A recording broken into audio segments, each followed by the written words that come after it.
Hi friends, welcome back to Kerala PSC Exam Number. Kerala PSC Exam Number പുതിയ ക്ലാസ്സിലേക്ക് നിങ്ങൾക്ക് എല്ലാവർക്കും സ്വാഗതം. ഇന്നത്തെ ക്ലാസ്സിൽ നമ്മൾ നോക്കുന്നത് താഴ്വരകളെക്കുറിച്ചും അതുപോലെ തന്നെ ചുരങ്ങളെക്കുറിച്ചും PSC ഒരുപാട് തവണ ആവർത്തിച്ച ചോദ്യങ്ങളാണ് ഇന്നത്തെ ക്ലാസ്സിൽ നമ്മൾ ഉൾപ്പെടുത്തിയിട്ടുള്ളത്. നമുക്ക് ആദ്യത്തെ ചോദ്യം നോക്കാം. ഹിമാചൽ പ്രദേശിലെ പ്രധാന താഴ്വരകൾ ഏതെല്ലാമാണ്? നമ്മൾ ആദ്യം നോക്കുന്നത് പ്രധാനമായി 5 താഴ്വരകളാണ് ഹിമാചൽ പ്രദേശിൽ കാണപ്പെടുന്നത്. അവ ഏതെല്ലാമാണ് ആദ്യം നോക്കാം. ചമ്പ താഴ്വര, ലാഹുൽ താഴ്വര, സപ്തതി താഴ്വര, കാൻഗ്ര താഴ്വര, കുളു താഴ്വര. ഈ പറഞ്ഞ 5 താഴ്വരകളും ഹിമാചൽ പ്രദേശിലാണ് കാണപ്പെടുന്നത്.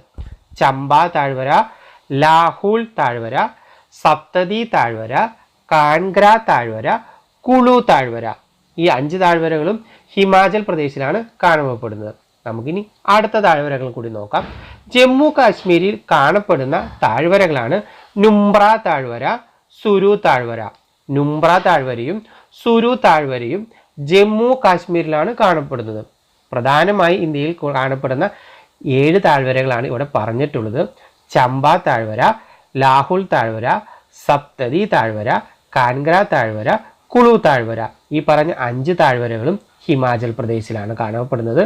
എന്നാൽ നുംബ്ര താഴ്വരയും സുരു താഴ്വരയും ജമ്മു കാശ്മീരിലാണ് കാണപ്പെടുന്നത്.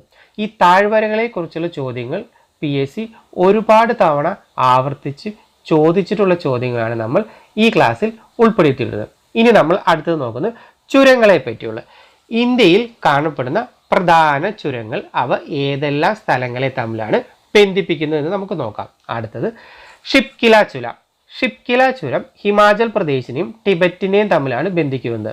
ഹിമാചൽ പ്രദേശിനെയും ടിബറ്റിനെയും കൂടി ബന്ധിപ്പിക്കുന്ന ചുരമാണ് ഷിപ്കില ചുരം. ബനിഹാൽ ചുരം ജമ്മു കാശ്മീരിനെയും ശ്രീനഗറിനെ കൂടി ബന്ധിപ്പിക്കുന്നതാണ് ബനിഹാൽ ചുരം. ബനിഹാൽ ചുരം ജമ്മുവിനെയും ശ്രീനഗറിനെയും കൂടി ബന്ധിപ്പിക്കുന്ന ചുരമാണ് ബനിഹാൽ ചുരം. സോജില ചുരം ശ്രീനഗറിനെയും കാർഗിലിനെയും ബന്ധിപ്പിക്കുന്ന ചുരമാണ് ശ്രീനഗറിനെയും കൂടി കാർഗിലിനെയും കൂടി ബന്ധിപ്പിക്കുന്ന ചുരമാണ് സോജില ചുരം. അടുത്തത് ബോർഗഡ് ചുരം. മുംബൈക്കും പൂനെക്കും ഇടയിലുള്ള ചുരമാണ് ബോർഗഡ് ചുരം. ബോർഗഡ് ചുരം മുംബൈക്കും പൂനെക്കും ഇടയിലുള്ള ചുരമാണ്. താൽഗഡ് ചുരം നാസിക്കിനും മുംബൈക്കും ഇടയിലുള്ള ചുരമാണ്. താൽഗഡ് ചുരം നാസിക്കിനും മുംബൈക്കും ഇടയിൽ കാണപ്പെടുന്ന ചുരമാണ്. ലിപുലേഖ് ചുരം ഉത്തരാഖണ്ഡിനും ടിബറ്റിനും ഇടയ്ക്കുള്ള ചുരമാണ്. ലിപുലേഖ് ചുരം ഉത്തരാഖണ്ഡിനും ടിബറ്റിനും ഇടയിൽ കാണപ്പെടുന്ന ചുരമാണ്. നാഥുല ചുരം സിക്കിമിനും ടിബറ്റിനും ഇടയ്ക്കാണ്. ബോധില ചുരം അരുണാചൽ പ്രദേശിനും ലാസയ്ക്കും ഇടയിലാണ് കാണപ്പെടുന്നത്. അരുണാചൽ പ്രദേശിനും ലാസയ്ക്കും ഇടയിലാണ് ബോധില ചുരം കാണപ്പെടുന്നത്. നമുക്കിനി അടുത്ത ചോദ്യങ്ങൾ കൂടി നോക്കാം. ഉപദ്വീപുകളുടെ ഉപദ്വീപ് എന്നറിയപ്പെടുന്ന രാജ്യമാണ് യൂറോപ്പ്. ഉപദ്വീപുകളുടെ ഉപദ്വീപ് എന്നറിയപ്പെടുന്ന നാടാണ് യൂറോപ്പ്. കേക്കുകളുടെ നാട് എന്നറിയപ്പെടുന്നത് സ്കോട്ട്ലാൻഡ് ആണ്. സ്കോട്ട്ലാൻഡ് ആണ് കേക്കുകളുടെ നാട് എന്ന പേരിൽ അറിയപ്പെടുന്ന നഗരം. പാതിരാ സൂര്യന്റെ നാട് എന്നറിയപ്പെടുന്നത് നോർവേ ആണ്. നോർവേ ആണ് പാതിരാ സൂര്യന്റെ നാട് എന്ന പേരിൽ അറിയപ്പെടുന്ന രാജ്യം. ഉദയസൂര്യന്റെ നാട് എന്നറിയപ്പെടുന്ന രാജ്യം ജപ്പാനാണ്. ജപ്പാനാണ് ഉദയസൂര്യന്റെ നാട് എന്ന പേരിൽ അറിയപ്പെടുന്ന രാജ്യം. അടുത്തത് നൈലിന്റെ ദാനം എന്നറിയപ്പെടുന്ന രാജ്യം ഈജിപ്താണ്. ഈജിപ്താണ് നൈലിന്റെ ദാനം എന്ന പേരിൽ അറിയപ്പെടുന്ന രാജ്യം. മാർബിളിന്റെ നാട് എന്നറിയപ്പെടുന്നത് ഇറ്റലിയാണ്. നമ്മളെല്ലാവരും കേട്ടിട്ടുണ്ടാവും ഇറ്റാലിയൻ മാർബിൾ.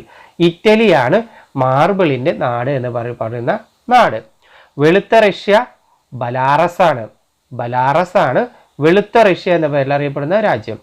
കാറ്റാടി യന്ത്രങ്ങളുടെ നാട് എന്നറിയപ്പെടുന്നത് നെതർലാൻഡ് ആണ്. കാറ്റാടി യന്ത്രങ്ങളുടെ നാട് എന്ന പേരിൽ അറിയപ്പെടുന്നത് നെതർലാൻഡ് ആണ്. 1000 തടാകങ്ങളുടെ നാട് എന്ന പേരിൽ അറിയപ്പെടുന്നത് ഫിൻലാൻഡ് ആണ്. 1000 തടാകങ്ങളുടെ നാട് എന്ന പേരിൽ അറിയപ്പെടുന്നത് ഫിൻലാൻഡ് ആണ്. പ്രത്യേകം ശ്രദ്ധിക്കുക. അടുത്ത് നമ്മൾ നോക്കുന്നത് പ്രധാന പാലങ്ങളെ പറ്റിയാണ് നമ്മൾ നോക്കുന്നത്. പ്രധാന പാലങ്ങളെ പറ്റി PSC ഇതുവരെ ചോദിച്ചിട്ടുള്ള ചോദ്യങ്ങളാണ് ഇനി നമ്മൾ നോക്കുന്നത്. നരനാരായൺ സേതു എന്നറിയപ്പെടുന്ന പാലം ബ്രഹ്മപുത്ര നദിയിലാണ്. ആസാമിലാണ്. ആസാമിലെ ബ്രഹ്മപുത്ര നദിയിലാണ് നരനാരായൺ സേതു എന്ന പാലം കാണപ്പെടുന്നത്. അടുത്തത് മഹാത്മാഗാന്ധി സേതു എന്ന പാലം ഗംഗാ നദിയിലാണ്. ബീഹാറിലെ ഗംഗാ നദിയിലാണ് മഹാത്മാഗാന്ധി സേതു എന്ന പാലം കാണപ്പെടുന്നത്. അടുത്തത് വിക്രംശില സേതു എന്ന പാലം കാണപ്പെടുന്നത് ഗംഗാ നദിയിൽ തന്നെയാണ്. ബീഹാറിലാണ് വിക്രംശില സേതു. പ്രത്യേകം ശ്രദ്ധിക്കുക, വിക്രംശില സേതു ഗംഗാ നദിയിൽ തന്നെയാണ്, ബീഹാറിലാണ്. അടുത്തത് രാജേന്ദ്ര സേതു. രാജേന്ദ്ര സേതു എന്ന പാലം കാണപ്പെടുന്നത് ബീഹാറിൽ തന്നെ ഗംഗാ നദിയിൽ കുറുകെയാണ്. ഗംഗാ നദിക്ക് കുറുകെയാണ് രാജേന്ദ്ര സേതു എന്ന പാലം കാണപ്പെടുന്നത്. അപ്പോൾ പ്രത്യേകം ശ്രദ്ധിക്കുക, ഗംഗാ നദിക്ക് കുറുകെയുള്ള പ്രത്യേകപ്പെട്ട പാലങ്ങളാണ് മഹാത്മാഗാന്ധി സേതു, വിക്രംശില സേതു, രാജേന്ദ്ര സേതു. ഇവ മൂന്നും ഗംഗാ നദിക്ക് കുറുകെയാണ്, മൂന്നും ബീഹാറിൽ തന്നെയാണ് കാണപ്പെടുന്നത്. പ്രത്യേകം ശ്രദ്ധിക്കുമല്ലോ. അടുത്ത് നമ്മൾ നോക്കാം ബോഗിബിൽ പാലം. ബോഗിബിൽ പാലം ബ്രഹ്മപുത്രയിലാണ്, ആസാമിലാണ് കാണപ്പെടുന്നത്.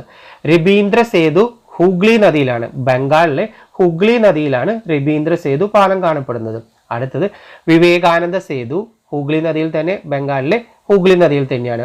വിദ്യാസാഗർ സേതു ഹുഗ്ലി നദിയിൽ തന്നെയാണ്, ബംഗാളിലെ ഹുഗ്ലി നദിയിൽ തന്നെയാണ് വിദ്യാസാഗർ സേതു പാലവും കാണപ്പെടുന്നത്.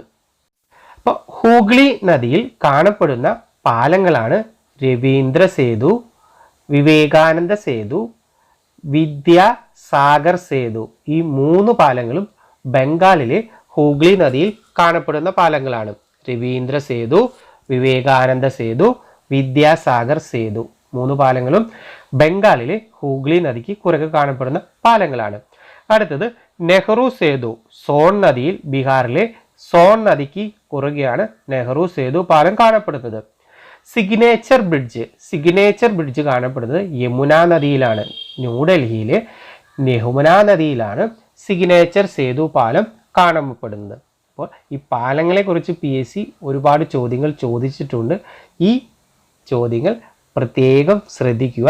ഏറ്റവും കൂടുതൽ പ്രധാനപ്പെട്ട പാലങ്ങളുള്ളത് ഗംഗാ നദിക്ക് കുറുകെയും ഹുഗ്ലി നദിക്ക് കുറുകെയാണ്. ഗംഗാ നദിക്ക് കുറുകെയുള്ള പ്രധാന പാലങ്ങളാണ് മഹാത്മാഗാന്ധി സേതു, വിക്രംശില സേതു, രാജേന്ദ്ര സേതു. അടുത്തത് ഹുഗ്ലി നദിക്ക് കുറുകെയുള്ള പാലങ്ങളാണ് രബീന്ദ്ര സേതു, വിവേകാനന്ദ സേതു, വിദ്യാസാഗർ സേതു. ഹുഗ്ലി നദി ബംഗാളിലാണ് കാണുന്നത്.